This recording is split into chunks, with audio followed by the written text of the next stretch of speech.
दोस्तों नमस्कार, आदाब, सत श्री अकाल। उर्मिलेश संवाद के इस कार्यक्रम में आपका बहुत-बहुत स्वागत है। मैं हूं उर्मिलेश।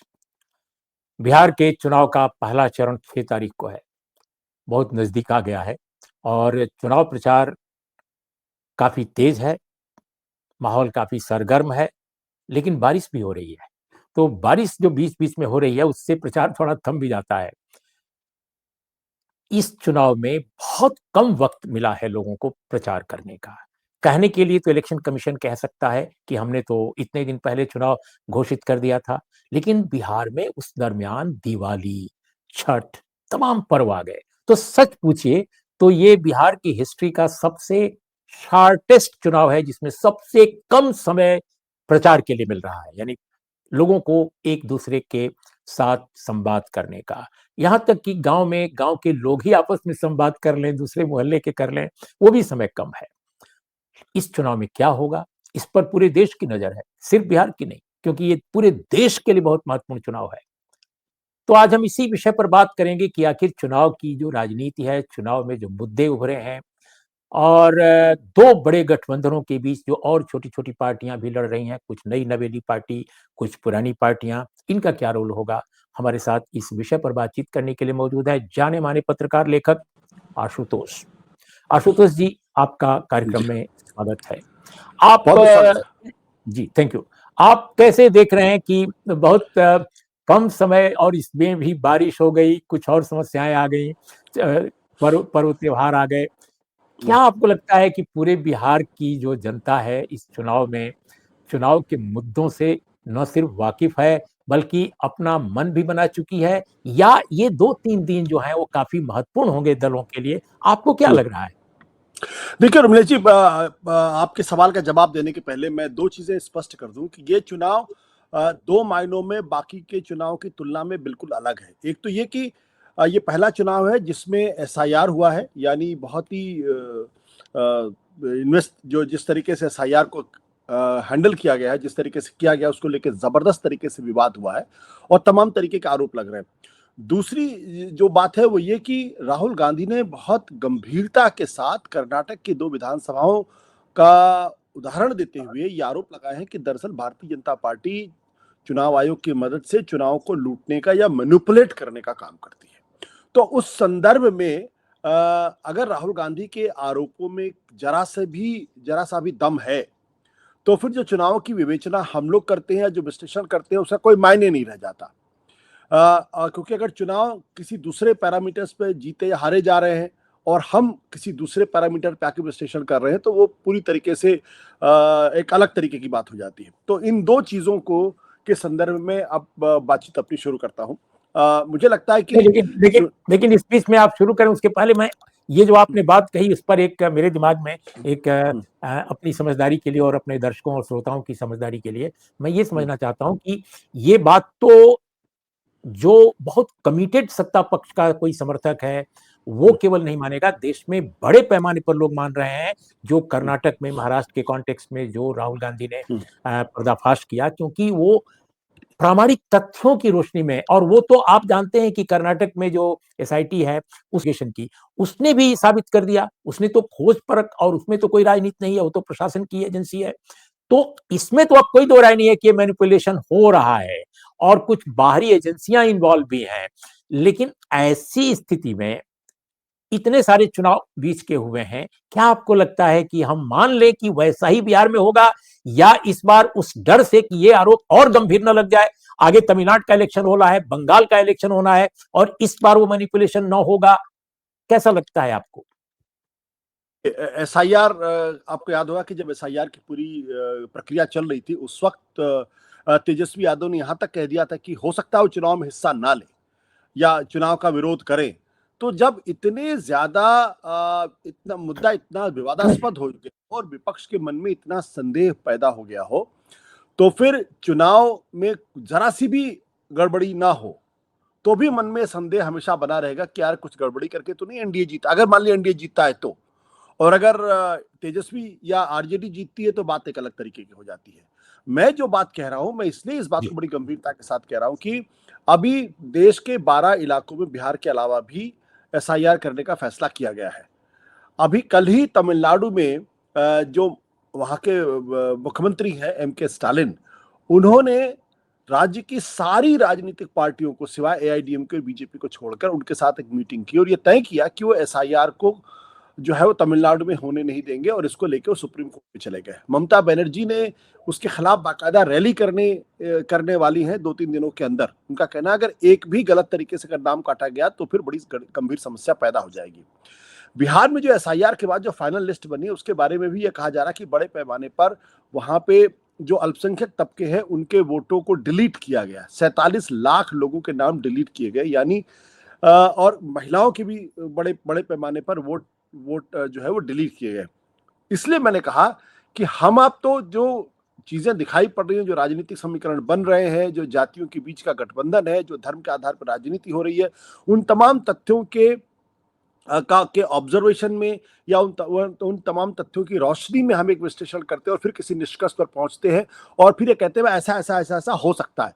लेकिन अगर ये सारी चीजें तो बिल्कुल धरी की धरी रह जाएंगी अगर चुनाव किसी और आधार पे लड़ा जा रहा है और किसी और आधार पे जीता और हारा जा रहा है। इसलिए मैंने कहा कि कैविएट लगाना मेरे लिए बहुत जरूरी था।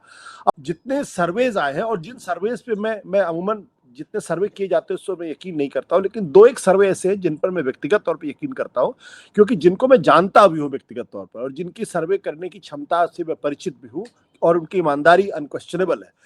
उनका भी ये दावा है कि दरअसल लड़ाई बहुत तगड़ी है और कोई भी पार्टी, कोई भी गठबंधन आगे निकल सकता है। अगर इस पॉइंट ऑफ व्यू से हम देखें तो 20 साल के एंटी इनकम्बेंसी के बावजूद भी अगर एनडीए गठबंधन मजबूती के साथ चुनाव लड़ रहा है तो मैं उसको एक उपलब्धि के तौर पर देखता हूं।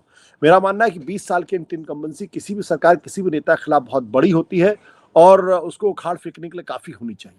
लेकिन उसके बावजूद भी अगर वो मजबूती के साथ लड़ रहे हैं और चुनाव में वो जीत भी सकते हैं, ऐसी संभावना जताई जा रही है, तो एक बड़ी उपलब्धि है। और इसका सबसे बड़ा कारण ये है, जो मुझे दिखाई पड़ रहा है, वो ये कि बिहार के अंदर 3 बड़ी पॉलिटिकल पार्टीज हैं, जनता दल यूनाइटेड, भारतीय जनता पार्टी और आरजेडी।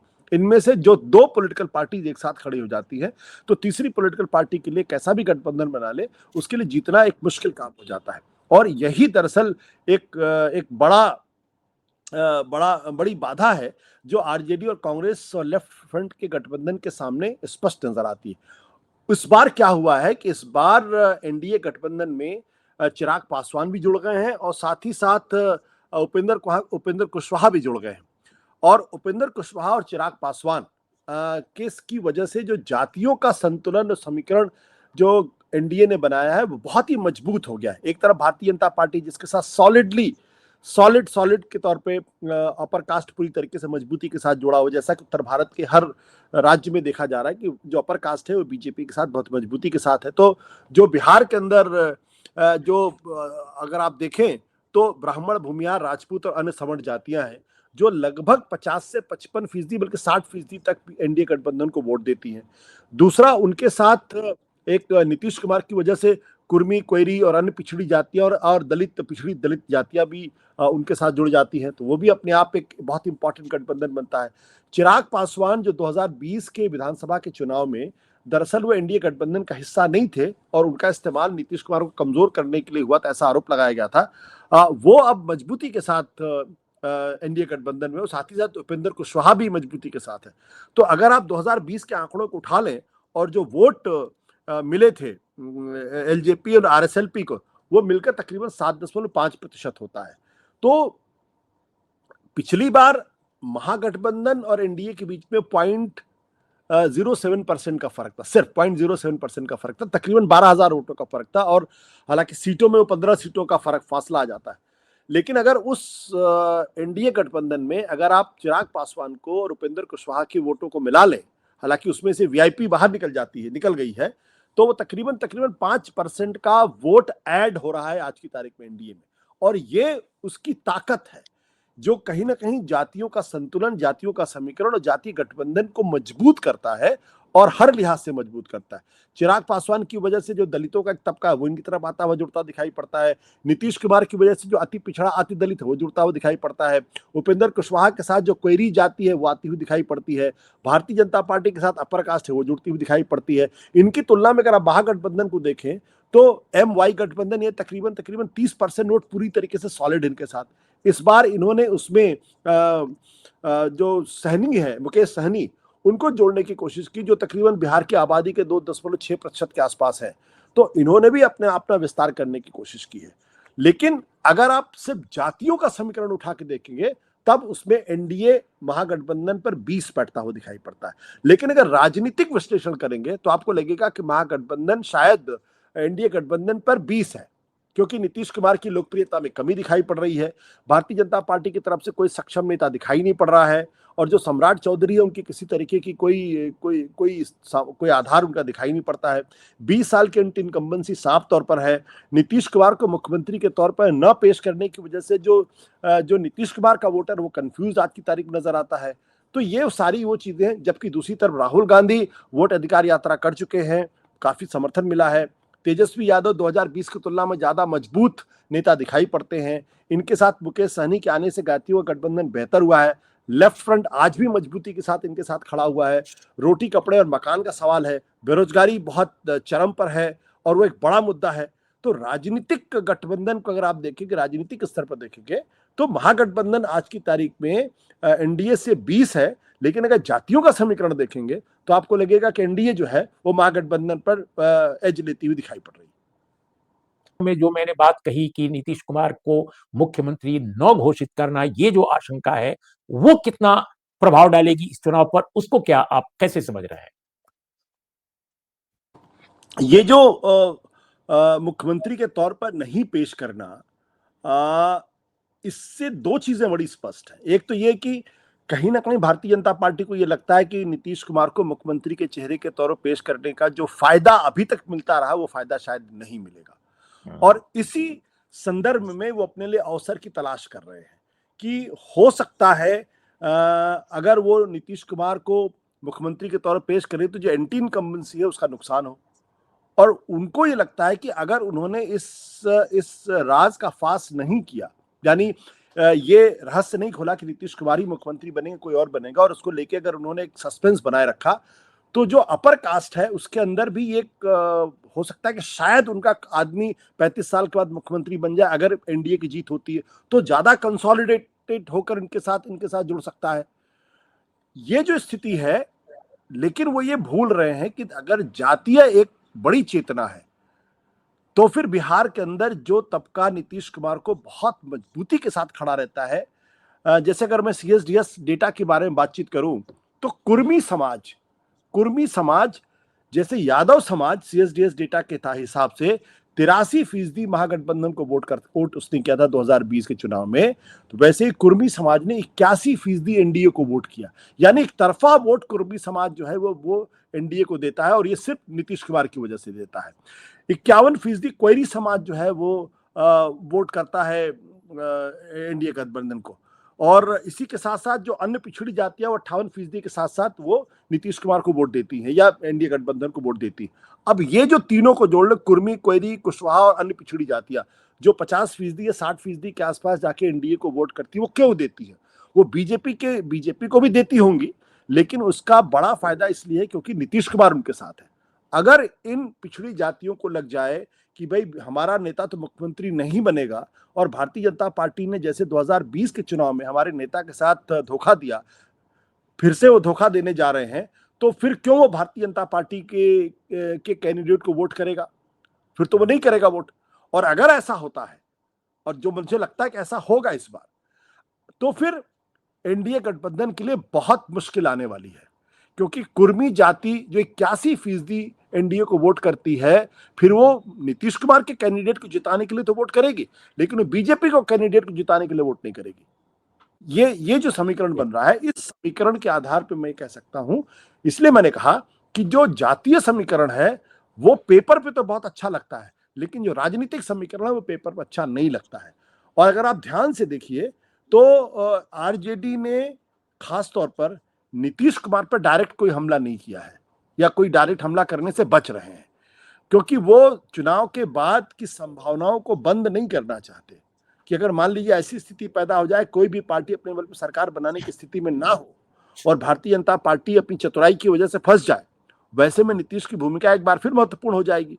और अगर वैसा होता है तो आरजेडी और जेडीयू और आरजेडी के बीच के चुनाव पूर्व, चुनाव पश्चात गठबंधन की संभावनाओं से मैं इनकार नहीं करता हूं, क्योंकि जो चीज हमको दिखाई पड़ रही है, जो चीज आपको दिखाई पड़ रही है, नीतीश कुमार को नहीं समझ में आएगी कि दरअसल उनकी पार्टी को निपटाने का खेल भारतीय जनता पार्टी कर रही है, और नीतीश कुमार के पास plan B, plan C, plan D नहीं होगा, ये मैं नहीं मानता। वो बहुत चतुर नेता है।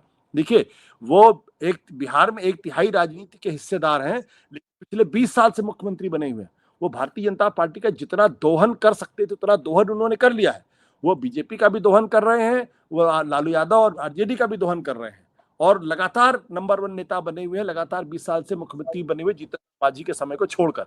तो बहुत चतुर सुजान है, इसलिए उनके पास निश्चित तौर पर प्लान बी, प्लान सी होगा, और वो रास्ता उन्होंने खुला रखा होगा कि ठीक है, भारतीय जनता पार्टी अगर मेरी पार्टी को खत्म करना चाहती है, अगर मुझे मुख्यमंत्री नहीं बनाना चाहती है, तो फिर मैं आरजेडी के साथ चला जाऊंगा, मुझे क्या दिक्कत है।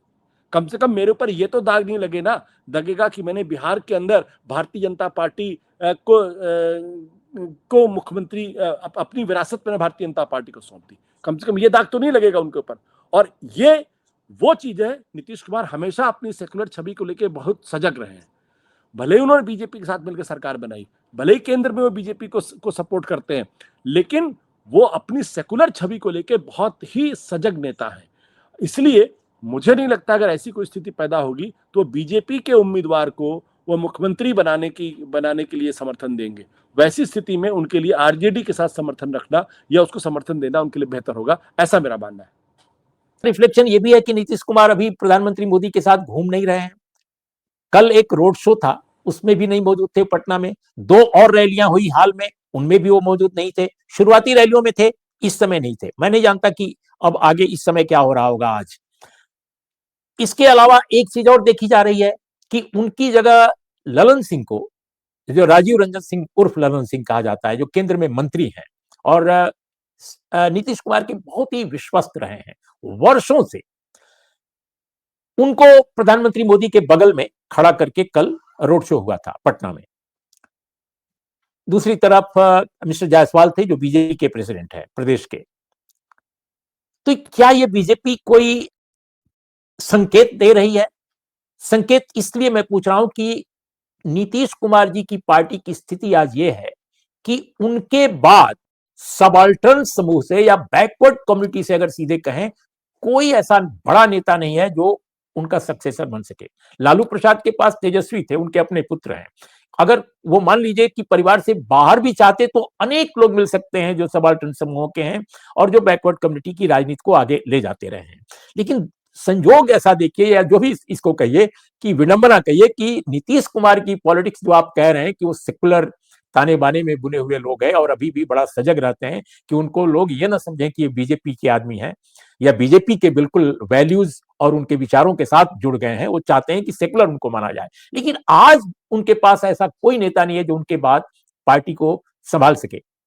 तो क्या आपको लगता है कि इस मुद्दे पर उनकी पार्टी में बड़ा विभाजन हो सकता है? अगर नीतीश कुमार जिद पर आते हैं कि नहीं साहब, मुख्यमंत्री हम बीजेपी का नहीं स्वीकार करेंगे, तो क्या एक बड़ा सेक्शन बीजेपी सॉरी जेडीयू का, क्या वो बीजेपी के साथ चला जाएगा और नीतीश अकेला पड़ जाएंगे? क्या इस आशंका को आप इनकार कर सकते हैं, निर्मूल कर सकते हैं?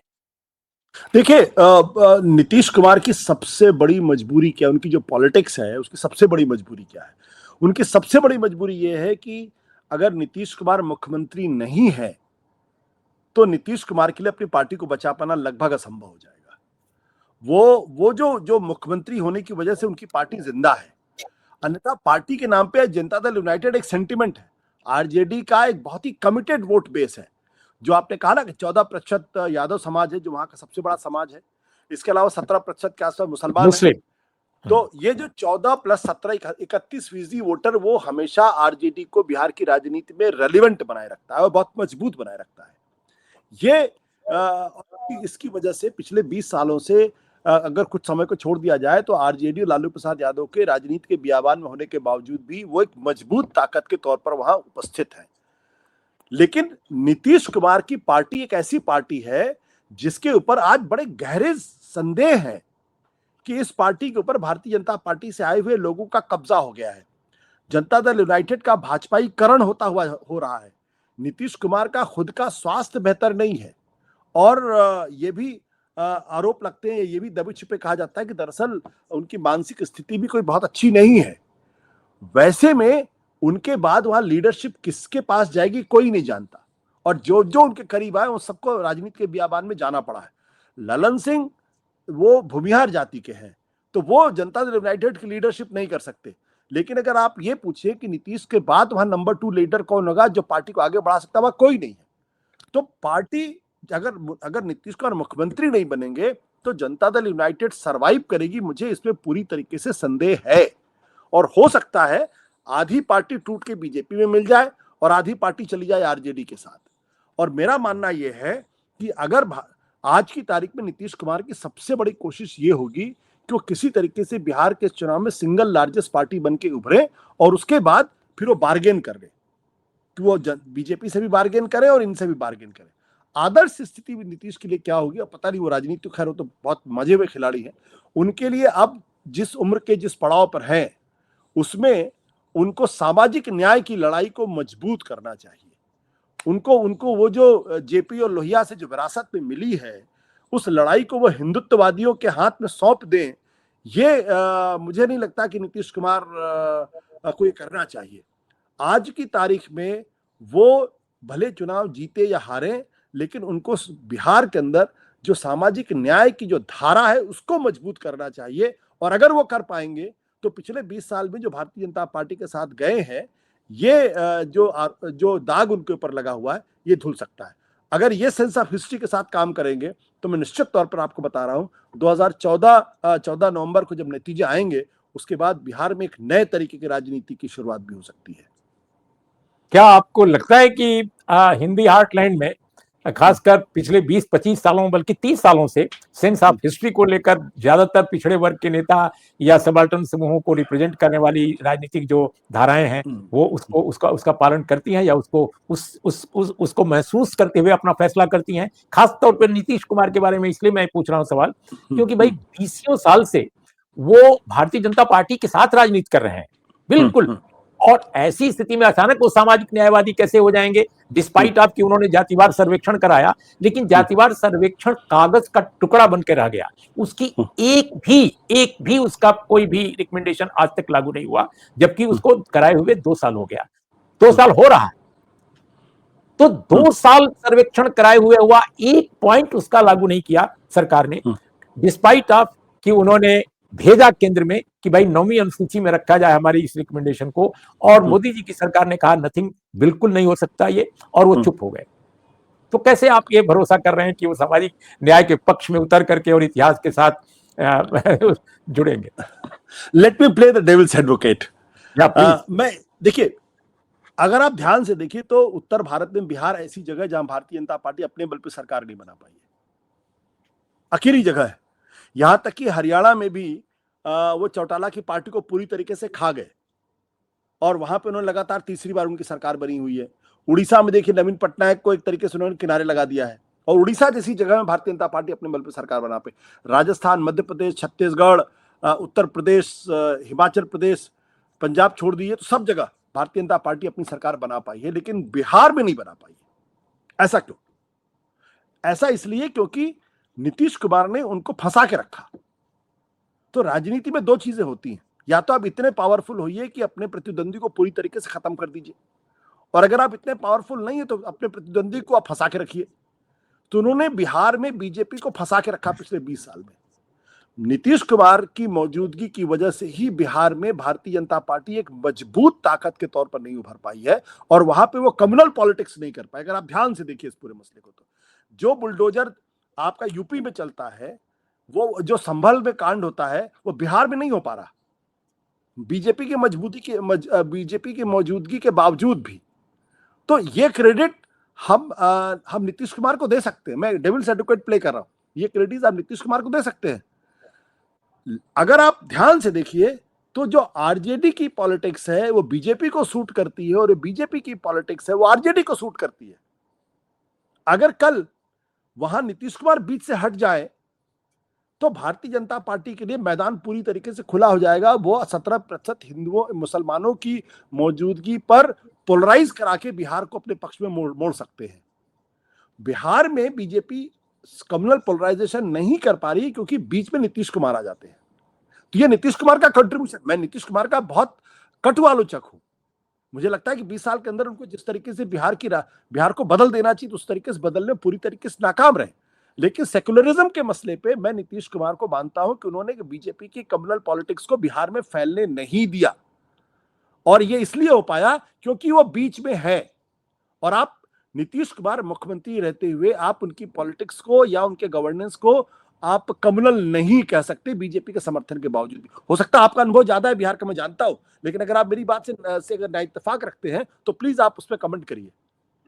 नहीं, वो आपके विचार हैं, उसका मैं सम्मान करता हूं और सहमति के बावजूद सम्मान करता हूं। बस एक लाइन बोलकर मैं अगले सवाल पर जाऊंगा कि कहीं ना कहीं आप नीतीश कुमार को बिहार के पूरे किरदार, यानी बिहार की जो अपनी पर्सनालिटी उभरती है एक राज्य के रूप में, एक राजनीतिक जो उसका व्यक्तित्व उभरता है, उससे आप रिप्लेस कर रहे हैं और नीतीश को बड़ा बना रहे हैं और उस राजनीतिक व्यक्तित्व जो बिहार का है उसको आप छोटा बना रहे हैं। मैं समझता हूं कि यूपी नहीं है बिहार, और बिहार ने अपने समाजवादी और सेकुलर जो एक डेमोक्रेटिक जो उसकी हिस्ट्री है, वो फैक्टर ज्यादा इंपॉर्टेंट है कि बीजेपी नहीं आगे बढ़ पाई और नीतीश कुमार ने उसका फायदा उठाया। बहरहाल हम आगे चलते हैं। ठीक हम आपसे एक प्रश्न और पूछते हैं बिल्कुल आखिर में, क्योंकि हम है। आधे घंटे के आसपास जा रहे हैं कि इस चुनाव के बारे में जो बार बार ये बात कही जा रही है कि 10,000 रुपए जो बांटे गए महिलाओं के बीच में, इलेक्शन कमीशन ने उसको परमिशन दे दी, और परमिशन केवल चुनाव से पहले नहीं बल्कि चुनाव जब बिल्कुल संपन्न हो रहा है, फुल एक पूरी गति के साथ जब प्रचार हो रहा है और 6 तारीख को पहला मतदान होना है, उस वक्त भी पैसे दिए जा रहे हैं। इस पूरी प्रक्रिया को कैसे आप देखते हैं, और क्या इसको हमारी जुडिशरी हो, सिविल सोसाइटी हो और पॉलिटिकल जो पूरा सिस्टम है, क्या उसको आप नहीं लगता कि ये एक ऐसा प्रश्न है जिस पर सभी मौन है? इस पर तो चुनाव आयोग की जो छवि हो गई है, चुनाव आयोग जिस तरीके से काम कर रहा है, आप ज्यादा उम्मीद मत रखिए। अन्यथा अगर कोई बहुत तेज तर्रार ईमानदार अगर चुनाव आयोग होता या मुख्य चुनाव आयुक्त होते, तो इस पर पहले दिन से ही इस पर प्रतिबंध लग जाता, फ्रॉम द डे वन। आप देखिए कि हम लोग किस स्थिति में थे। एक जमाना था जब दूरदर्शन पर उस फिल्म अभिनेता की फिल्में रिलीज नहीं होती थी जो चुनाव लड़ता था। अमिताभ बच्चन लड़े तो फिल्में रिलीज नहीं होती थी, क्योंकि लगता था कि आप सरकारी प्लेटफॉर्म पर एक तरीके से प्रचार होगा। तो चुनाव आयोग की निष्पक्षता उस स्तर तक थी, यहां तक कि जब आपको अच्छी तरीके से याद होगा, जब महाभारत सीरियल आता था तो उस वक्त महाभारत सीरियल पर रोक लगाने की बात शुरू हुई थी, क्योंकि उसमें जो चक्र घूमता था वो एक पॉलिटिकल पार्टी का सिंबल था, और तब ये कहा गया कि दरअसल ये उसका प्रचार होगा। तो वहां से आज जब यहां पहुंच गए हैं कि चुनाव के दौरान और चुनाव के पहले 10-10 हजार रुपए महिलाओं के खाते में जा रहे हैं, जो सीधे सीधे चुनाव को प्रभावित करने की एक कोशिश है और वोटरों को खरीदने के लिए घूस दी जा रही है। चुनाव आयोग चुप है। तो इसलिए चुनाव आयोग चुप है क्योंकि चुनाव आयोग बीजेपी से पूरी तरीके से मिला हुआ है, इसमें संदेह होना ही नहीं चाहिए। अब इसमें और क्या टिप्पणी कर सकते हैं। अब हमारी मजबूरी क्या है कि जब एक बार चुनावी प्रक्रिया शुरू हो जाती है तो जुडिशरी उसमें दखल नहीं दे सकती। ये एक संवैधानिक स्थिति है। हाँ, चुनाव के बाद उसकी कॉन्स्टिट्यूशनलिटी को चैलेंज किया जा सकता है, लेकिन मुझे लगता है कि अब वो वक्त आ गया है जब जुडिशरी को इस पर इंटरवीन करना चाहिए। लेकिन आप भी जानते हैं जुडिशरी की स्थिति क्या है, क्या वो इंटरवीन करने की स्थिति में है? करना भी चाहे तो क्या कर पाएंगे? सवाल यहाँ पे। इसलिए अब ये एक नॉर्मलाइज हो गया है कि हर चुनाव के पहले पैसे महिलाओं के खाते में जाएंगे और उसके बाद वोटरों का एक बड़ा सेक्शन अपनी तरफ लाने की कोशिश करेंगे। ये मध्य प्रदेश में भी हुआ, ये छत्तीसगढ़ में भी हुआ, यही चीज महाराष्ट्र में दोहराई गई, यही चीज बाकी जगह। अब जहां एंटी इनकम्बेंसी बहुत ज्यादा होती है तो वहां पे ये दाव नहीं चलता, लेकिन जहां एंटी इनकम्बेंसी कम होती है वहां उसको न्यूट्रलाइज कर लेते हैं। बिल्कुल आखिरी सवाल आशुतोष जी, मैं तो चुनावी भविष्यवाणियों में आमतौर पे यकीन नहीं करता, लेकिन आप करते हैं। आपको मैंने देखा है कि आप बोलते रहे हैं। तो ऐसी स्थिति में जब चुनाव आयोग इस भूमिका में है, जब सरकार आमादा है कि वो लोगों को पैसे दे सकती है चुनाव होते हुए भी, तो आप क्या समझते हैं रिजल्ट क्या होने वाला है? क्या आपको लगता है कि विपक्ष जीतेगा या सत्ता पक्ष फिर जीतेगा जैसा बहुत सारे राज्यों में हुआ है? आप कैसे प्रेडिक्ट करते हैं इस इलेक्शन को? देखिए, मैं प्रिडिक्शन नहीं करता हूं, लेकिन मैं अपने ऑब्जर्वेशन के आधार पर, अपने एनालिसिस के आधार पर ये जरूर कहने की कोशिश करता हूं कि किसको एज है। अगर चुनाव निष्पक्ष हुए तो मेरा साफ तौर पर मानना है कि महागठबंधन को एज है आज की तारीख में, अगर निष्पक्ष हुए तो। अगर मैनिपुलेशन चल रहा है, अगर आपने लोगों के नाम काट दिए हैं, अगर कहीं दूसरी चीजें चली, तो फिर मैं कुछ नहीं कह सकता। मेरी राजनीतिक समझ ये कहती है कि इस चुनाव में नेगेटिव्स एनडीए के पक्ष में ज्यादा है और महागठबंधन के पक्ष में पॉजिटिव स्थितियां मुझे दिखाई पड़ रही हैं, उनको एज दिख रहा है। अब वो एज 1% का है या 10% का है, मेरे लिए कह पाना थोड़ा सा मुश्किल होगा। मुझे ऐसा लगता है कि अगर मजबूती के साथ चुनाव लड़ा जाए, चुनाव निष्पक्ष हो, तो महागठबंधन निकल सकता है। शुक्रिया आशुतोष, बहुत दिनों के बाद आपसे चर्चा हुई बिहार चुनाव पर। तो दोस्तों, आपको कैसा लगा हमारी बातचीत आज की? और हम इस तरह की बातचीत और आगे जारी रखेंगे। अभी चुनाव का पहला चरण होगा, फिर इसके बाद दूसरा चरण, फिर मतदान, रिजल्ट। हम रिजल्ट के दिन भी चर्चा करेंगे और कोशिश करेंगे कि आशुतोष जी से फिर हम जुड़ें। इन्हीं शब्दों के साथ आपका बहुत बहुत धन्यवाद कि आप हमें देखते हैं। हमको हमें सब्सक्राइब भी कीजिए और अपने दोस्तों के बीच भी हमारे चैनल को कहें कि वो देखें और सब्सक्राइब करें। थैंक यू आशुतोष जी। धन्यवाद, धन्यवाद, धन्यवाद।